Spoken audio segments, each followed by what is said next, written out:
In this video, we're going to look at the Sonoff Zigbee Bridge, how it can help extend your smart home, and how to flash it with the open source community firmware Tasmota. I'll start by saying that I'm a huge advocate for the Wi-Fi smart home. Wireless is ubiquitous, and thus the barriers to entry for home automation are low. For a good proportion of automation scenarios, it's simply good enough. So you're probably wondering where Zigbee fits then. Well, for me, Zigbee offers flexibility. I'm able to place Zigbee sensors, for example motion sensors or contact sensors, where I have no means to power them, and where Wi-Fi would drain batteries in days or just a few weeks at a push. Wi-Fi simply needs more power than Zigbee does. It's not about Wi-Fi versus Zigbee, Wi-Fi or Zigbee. It's about Wi-Fi and Zigbee, and that's where the Sonoff Zigbee Bridge comes in. You can pick up a Sonoff Zigbee Bridge for around 10 to 15 UK pounds, or 15 to 20 US dollars at time of writing. Zigbee sensors are also good value.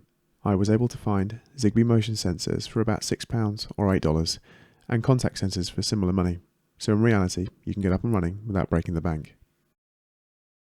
The Sonoff Zigbee Bridge connects to your Wi-Fi network and enables you to control Sonoff and other vendors' Zigbee devices with the eWeLink app and cloud, alongside other Sonoff and eWeLink compatible Wi-Fi devices.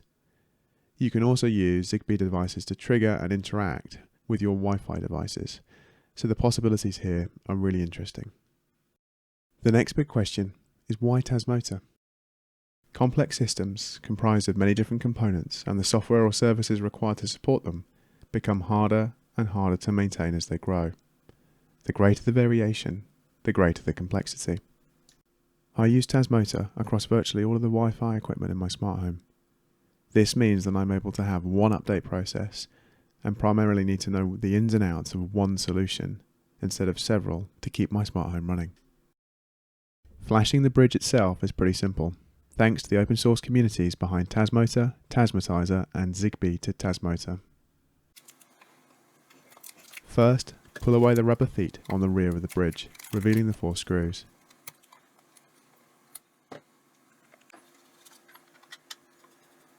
Now, remove the screws to open the bridge, then gently prise the PCB free from the chassis.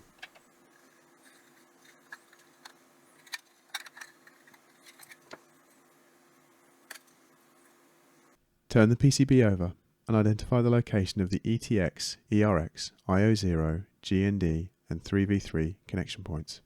You can now push breadboard cables through the connection points, meaning this is a solder-free flashing process. Now hook up your USB FTTI adapter as illustrated on screen.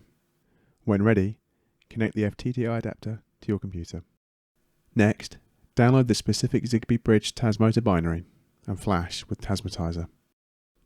Once completed, the bridge will restart and a new Tasmota Wi-Fi network will be available. Connect to this network using your phone and configure the bridge with your Wi-Fi network SSID and password. Before proceeding, you'll need to identify the IP address of the Zigbee Bridge. This was likely provided by your router. Once identified, on a device connected to the same network as the bridge, open a browser session and browse to the IP address that you've identified. If successful, you should be presented with a Tasmota GUI. At this point, you'd normally be done if this was a traditional Wi-Fi only module. However, we now have to flash the Zigbee module within the bridge. Download the Zigbee module firmware and then flash using the Tasmota GUI.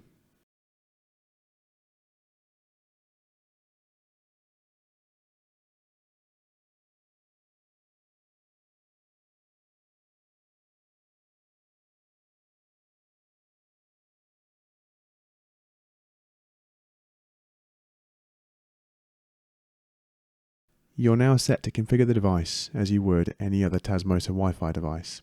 At the very least, set the MQTT server and credential configuration, set a friendly name and MQTT topic for your environment. To pair a Zigbee device, such as a motion sensor, you need to set the bridge into pairing mode. Use the ZB permit join 1 Tasmota command to enable pairing for 60 seconds. With the bridge in pairing mode, on a device such as the Sonoff Zigbee motion sensor, press and hold the pairing button and watch the Tasmota console for pairing confirmation. And with that, we're done. The bridge is ready and your Zigbee sensors and devices are paired. It's time to start building your automations.